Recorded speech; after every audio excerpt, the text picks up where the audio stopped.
اعوذ باللہ من الشیطان اللعین الرجیم بسم اللہ الرحمن الرحیم الحمدللہ رب العالمین الصلاۃ والسلام علی سید الانبیاء والمرسلین بالقاسم محمد اللہم صلی علی محمد وآل محمد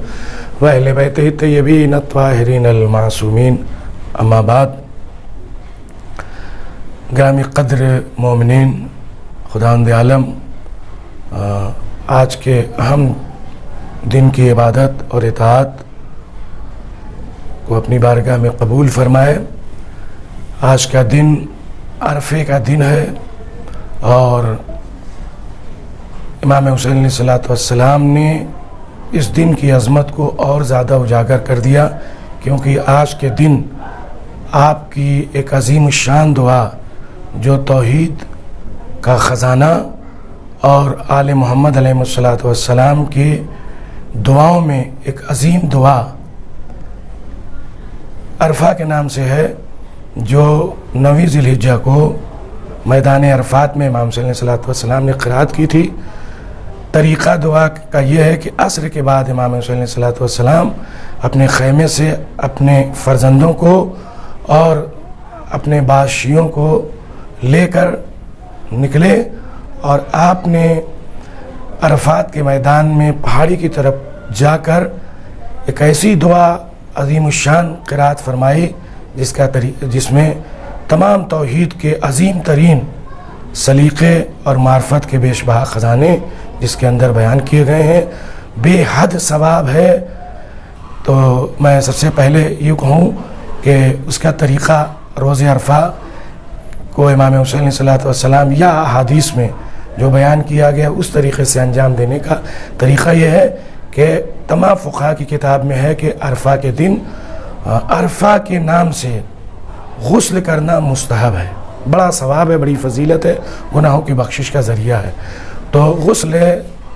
روز عرفہ کرتا ہوں یا کرتی ہوں ترتیبی قربتاً اللہ، جیسے ترتیبی غسل 3 مرتبہ سر و گردن اور اس کے بعد داہنی طرف اور پھر بائیں طرف انسان جو ہے وہ دھوتا ہے اور یہ اس کا غسل ہو گیا. اور اس کے بعد جو ہے وہ عصر کے بعد 2 رکعت نماز پڑھنی ہے، بالکل فجر کی طرح سادی سی نماز ہے. البتہ یہ طریقہ لکھا ہوا ہے کہ پہلی رکعت میں نیت کرے گا وہی کہ روز عرفہ کی 2 رکعت نماز پڑھتا ہوں حاجت کے عنوان سے قربتاً اللہ، اور اس کے بعد جو ہے وہ الحمد کے بعد پہلی رکعت میں سورہ توحید یعنی قل هو اللہ احد، اور دوسری رکعت میں بھی الحمد کے بعد سورہ قل یا ایھا الکافرون لا اعبد ما تعبدون، اور اس طرح سے نماز کو صبح کی طرح سے فجر کی طرح سے تمام کر دے گا. ان دونوں سورہ میں بھی توحید ہی کا بیان ہے اور عظیم بیان ہے. تو اس سے بھی پتہ چلتا ہے کہ امام حسین علیہ الصلوۃ والسلام نے توحید کے سلسلے سے صفات و ذات کے اعتبار سے بڑی عظیم دعا ارشاد فرمائی اور پڑھی، اور آپ مسلسل رو رہے تھے اور خدا سے دعا کر رہے تھے. وہ دعا تفصیلی ہے، تقریباً 3-4 ورق کی ہے اور لگ بھگ غروب ہو جاتا ہے پڑھتے پڑھتے، اس لیے کہ بیچ میں شہادت حضرت مسلم علیہ الصلوۃ والسلام کے سلسلے سے بھی انسان یاد کر کے کچھ مصائب کے ٹکڑے اور کچھ چیزیں، کیونکہ بہت غم کی بھی تاریخ ہے اور عرفہ ایک طریقے سے خوشی اور عید کی بھی تاریخ ہے، لیکن شہادت امام حسین وہ شہادت جناب مسلم کی بنیاد پر یہ غم کی تاریخ اب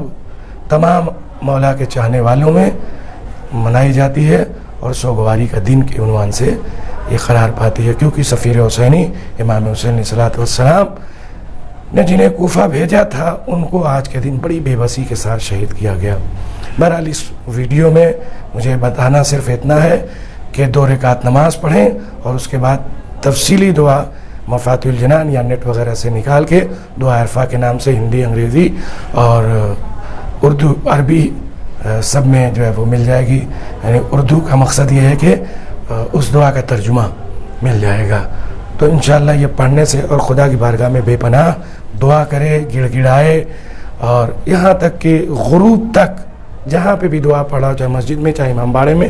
اس دعا کا اہتمام کرے، کیونکہ امام علیہ الصلوۃ والسلام نے چند دعائیں اور بھی اس میں شامل کی ہیں جو غروب تک پڑھی گئی ہیں. انشاءاللہ خداوند عالم ہم سب کو روز عرفہ کی جو ہے وہ برکت اور اس دن دعا کی قبولیت اور تمام چیزیں انشاءاللہ عطا فرمائے. خداوند عالم ہمارے مرحومین کی مغفرت فرمائے اور تمام دنیا کے اندر جو ناامنی پھیلی ہوئی ہے انشاءاللہ خداوند عالم امن و چین و سکون میں تبدیل کر دے. وآخر دعوانا الحمدللہ رب العالمین. مومنین دعا ایک دوسرے کے لیے کرنا نہ بھولیں.